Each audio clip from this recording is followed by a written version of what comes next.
जब परीक्षित के समय परीक्षित के पास जो है मृत्यु का भय उपस्थित हुआ, सुखदेव जी महाराज श्रीमद् भागवत की कथा सुनाने लगते हैं। तो देवता लोग अमृत का कलश लेकर आ गए कि सुधा कुंभम गृहीत्वैव देवस्तत्र समागमन। बोले भैया देवताओं ऐसा करो, अमृत कलश आप ले लो, हमने सुना है कि परीक्षित मरने वाले हैं और इनको पिला दो, और हमें क्या कर दो, श्रीमद् भागवत की कथा हमें सुना दो। सुखदेव जी महाराज को बड़ा आश्चर्य हुआ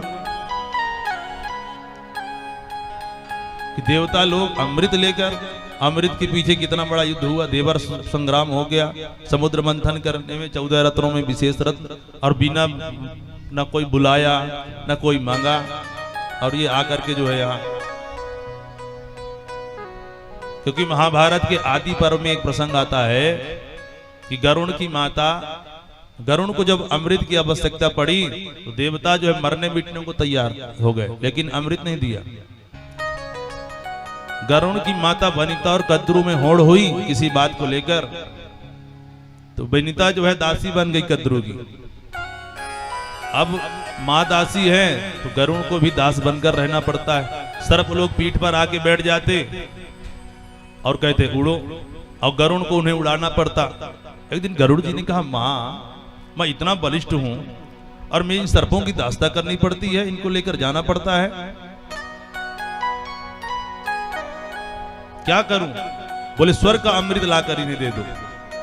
बोले आज जो भी हो जाए मुझे कोई नहीं रोक सकता, और मैं स्वर्ग का अमृत लाके जरूर प्रदान करूंगा। गए, इनसे मांगा, इंद्र देने से इंकार किया, वज्र लेकर युद्ध की चुनौती दे दी, लेकिन गरुड़ जी बोले आज मेरे को कोई नहीं रोक सकता, और जबरदस्ती अमृत का कलश जो है छीन लिया। इंद्र ने कहा भैया जाके सर्पों को पिला दोगे तो हाहाकार मच जाएगा संसार में। फिर दोनों के बीच में इस विषय में बात हुआ कि भाई ले जाकर के वहां दे देना, हम तुरंत ले आएंगे। और उन्होंने ऐसा किया, जाकर के लाके अमृत दिया और दास्ता से मुक्ति पाई। इंद्रदेव आए और अमृत लेकर चले गए। तो कहने का भाव ये है कि जब आवश्यकता थी देवता मरने मिटने को तैयार हो गए, लेकिन अमृत नहीं दिया।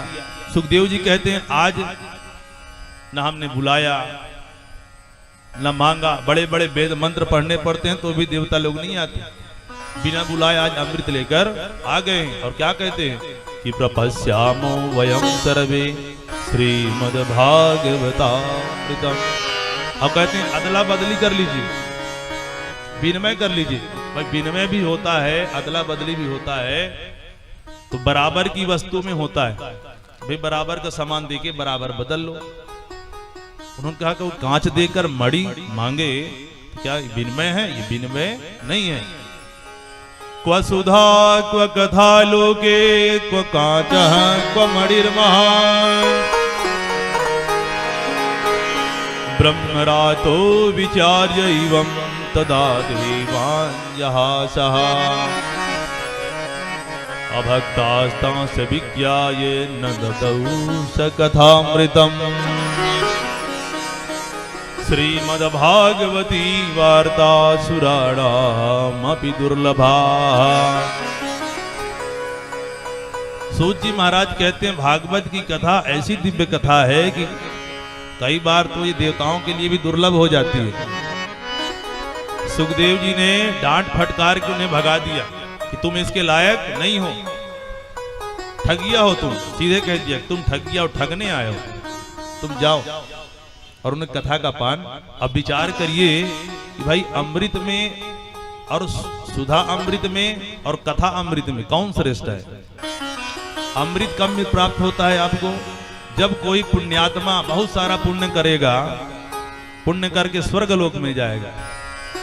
अब स्वर्गलोक में जब जाएगा तो उसे थोड़ा सा अमृत पिलाया जाता है, सुंघा दिया जाता है। लेकिन कथामृत को कोई कितना भी बड़ा पापाचारी हो, अत्याचारी हो, बड़े प्रेम से आके बैठ के कथा सुन सकता है। तो अमृत पीने के लिए बहुत सारा पुण्य करना पड़ता है, लेकिन कथा अमृत के लिए कोई पुण्य की भी आवश्यकता नहीं है, तो अभेदवादी है। स्वर्ग का अमृत क्या है? भेद करता है, लेकिन कथामृत क्या है? अभेदवादी है। दूसरी विशेषता क्या है कि स्वर्ग का अमृत जो पीते हैं उनके पुण्य धीरे धीरे नष्ट होते जाते हैं। और क्षीणे पुण्य मृत्यु लोकम विसंति, जब पुण्य नष्ट होते जाता है तो पूरा पुण्य जब नष्ट हो जाता है तो धरातल में आके गिर पड़ते हैं। लेकिन कथामृत को जो पान करता है उसके पुण्य बढ़ते जाते हैं, तो नीचे से ऊपर की ओर बढ़ता है। तो दूसरी दृष्टि से जो है ये भी कथामृत ही श्रेष्ठ है।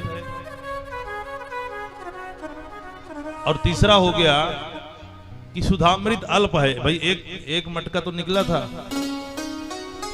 लेकिन हरि कथा अनंत है।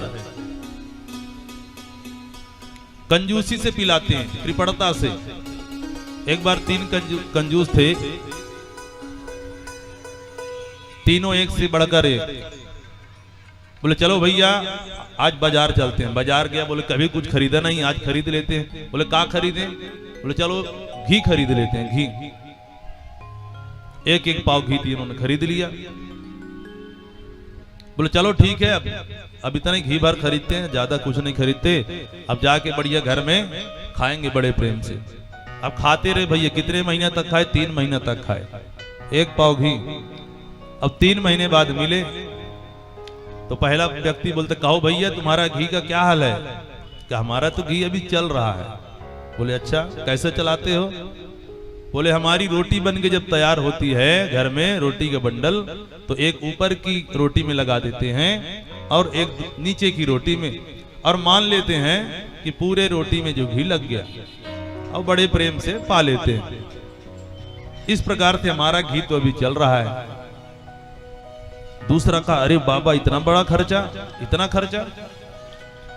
बोले तुम क्या करते हो भैया? बोले हम क्या करते हैं, हम एक सलाई बनाई है।